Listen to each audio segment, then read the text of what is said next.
Amusement park તૈયાર કરવામાં આવશે ત્યારે રિવરફ્રન્ટ ઉપર ઇમેજિકા એન્ટરટેનમેન્ટ પાર્ક ઊભો કરવામાં આવશે।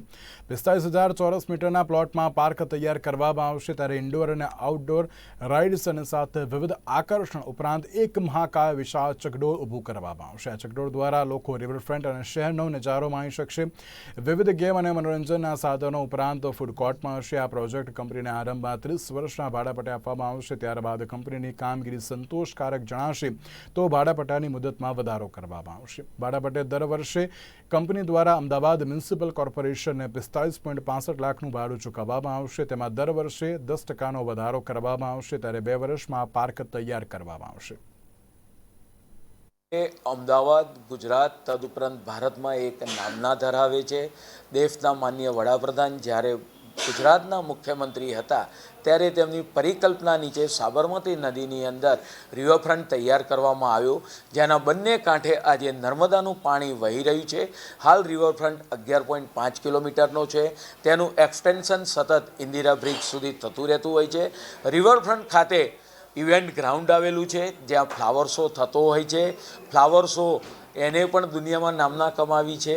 તદુપરાંત અટલ બ્રિજ આવેલો છે। હવે અમદાવાદ મહાનગરની અંદર એક અનેરું પીછું ઉમેરવા જઈ રહ્યું છે।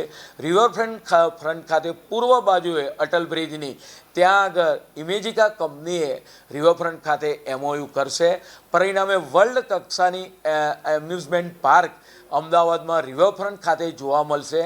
આગામી 2 વર્ષની અંદર આ ઇમેજિકાનો જે પાર્ક છે એમ્યુઝમેન્ટ પાર્ક એ તૈયાર થશે।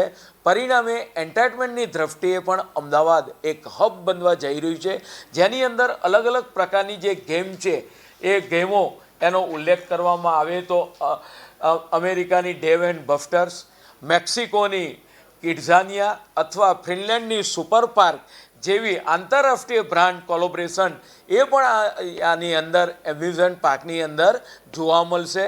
પરિણામે જે રિવરફ્રન્ટ જે રમણીય રિવરફ્રન્ટ છે એમાં આ એમ્યુઝમેન્ટ પાર્ક આવતા એને ચાંદ ચાર લાગશે।